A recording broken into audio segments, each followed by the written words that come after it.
La profecía de Jeremías. Advertencia.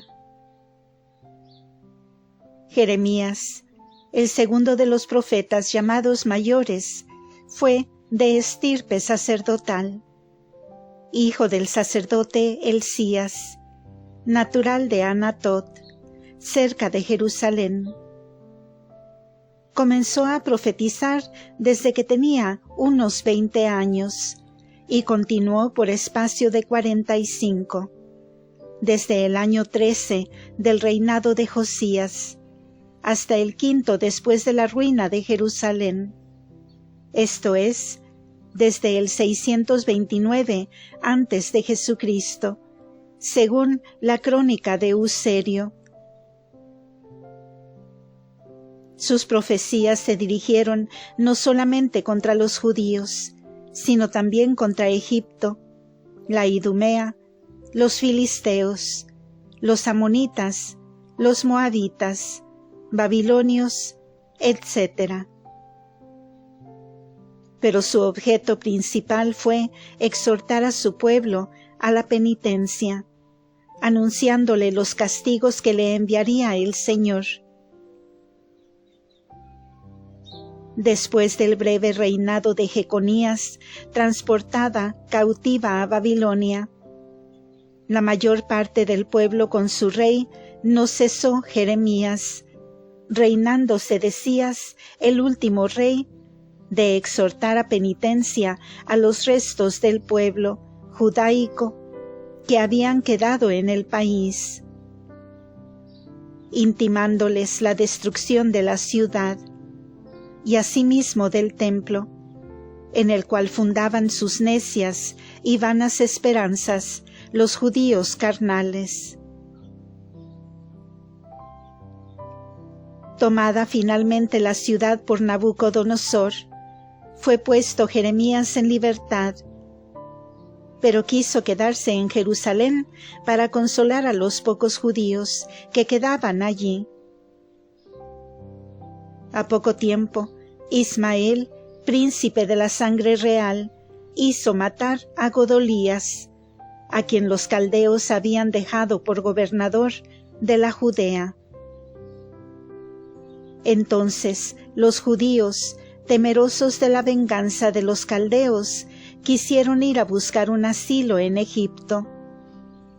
No obstante que Jeremías les disuadía de ello, prometiéndoles en nombre de Dios la seguridad y la paz si se quedaban en Judea.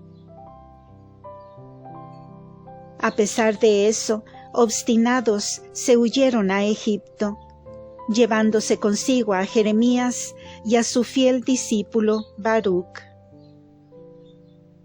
Allí no cesó Jeremías de vaticinar las terribles calamidades con que Dios iba a castigar a los egipcios, y en las cuales quedarían envueltos los judíos, pues que sus costumbres aún iban de mal en peor.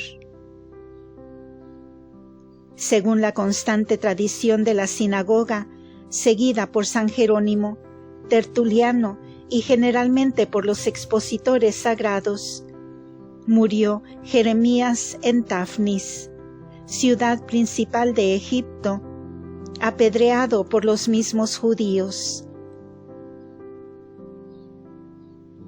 Es común sentir entre los padres de la Iglesia que Jeremías vivió y murió virgen, lo que parece denotarse en el capítulo 16, versículo 2. Ejemplo muy singular en aquellos tiempos. Pero la principal divisa de este gran profeta es una tiernísima caridad para con sus prójimos. Caridad llena de compasión por sus males, no solamente espirituales, sino también temporales. Caridad que no le permitía ningún reposo. Y así es que en medio del tumulto de la guerra, en medio del desconcierto del reino, el cual se iba arruinando, y en el sitio de Jerusalén, durante la misma mortandad del pueblo, Trabajó siempre con mucho ardor en la salud de sus conciudadanos, por cuya razón se le dio el hermoso renombre de amante de sus hermanos y del pueblo de Israel. El libro de las Lamentaciones, que llamamos también trenos, como los griegos, es un insigne poema sagrado, lleno de los más tiernos afectos con que llora el profeta la destrucción de la santa ciudad, la ruina del templo del verdadero Dios, templo que era la maravilla del mundo, y lamenta la extrema miseria del pueblo del Señor y de su esclavitud. Siempre que leo estas lamentaciones, decía San Gregorio Nacianceno, se me añuda la lengua, se me saltan las lágrimas y se me representa delante de los ojos aquella ruina, y al llanto del profeta lloro yo también. Los dolores y gemidos de Jeremías figuraban los de nuestro Señor Jesucristo, el cual, en medio de sus acervísimos dolores e ignominias, exhortaba al pueblo de Jerusalén a llorar la última ruina de la ciudad y del templo.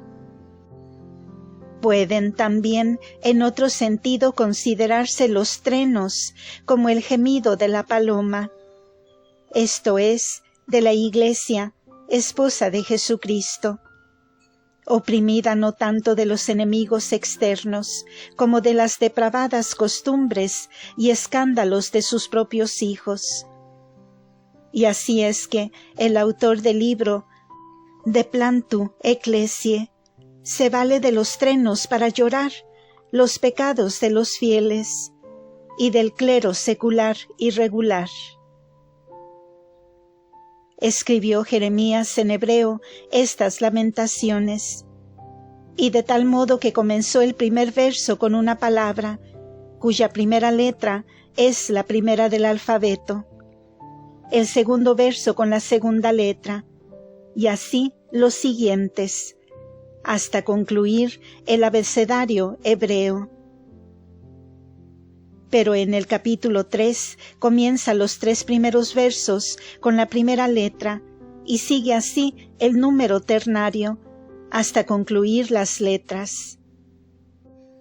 De aquí provino el haber comenzado alguno a poner en las Biblias latinas, al principio de cada verso, todo el nombre de la letra hebrea con que comienza el verso, en el original hebreo. Uno de los incrédulos del siglo pasado hace burla de Jeremías, porque se puso encima un yugo, y se ató a sí mismo con cadenas para expresar a los judíos el cautiverio a que serían llevados en castigo de sus pecados. Si esta manera de expresar con viveza los conceptos es una señal de locura, es menester que aquel necio y delirante incrédulo condene como insensatas a todas las naciones orientales, las cuales siempre han acostumbrado pintar con acciones aquellos objetos con que quieren mover fuertemente la imaginación de sus oyentes.